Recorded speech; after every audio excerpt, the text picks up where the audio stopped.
I've had a great time with my 3D platformer this week. I've been working on Puddle's movement abilities and given myself a very specific challenge. I need to make a main character feel fun to control with only a run and a jump.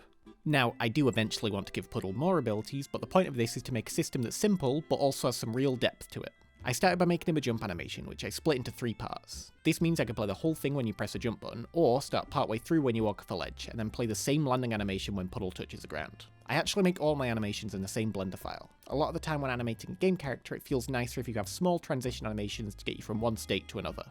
Here, for example, I want my landing animation to leave Puddle back in his idle pose, and in one Blender file, making these animations as easy as copying the right frame and smoothing out the in-betweens.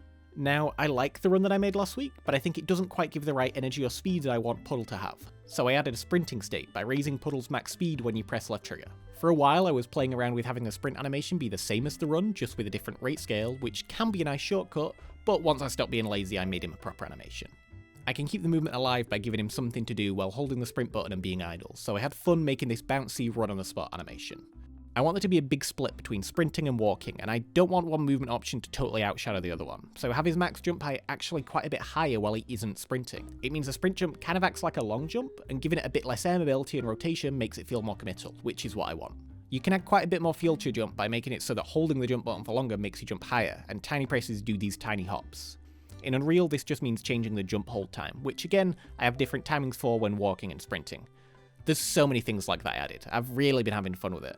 I gave him this skid animation if you stop moving too fast, and made it so that holding sprint in midair makes you fast fall, and it converts vertical speed into horizontal if you fall from far enough. The only things I'm not thrilled with are his ears, as they can be a bit janky, but I'll work on that when I work on cleaning this awful mess of a state machine. Next time though, for a game that's meant to be about taking pictures in the Rockies, it's missing any kind of camera, so I think I'm going to do that.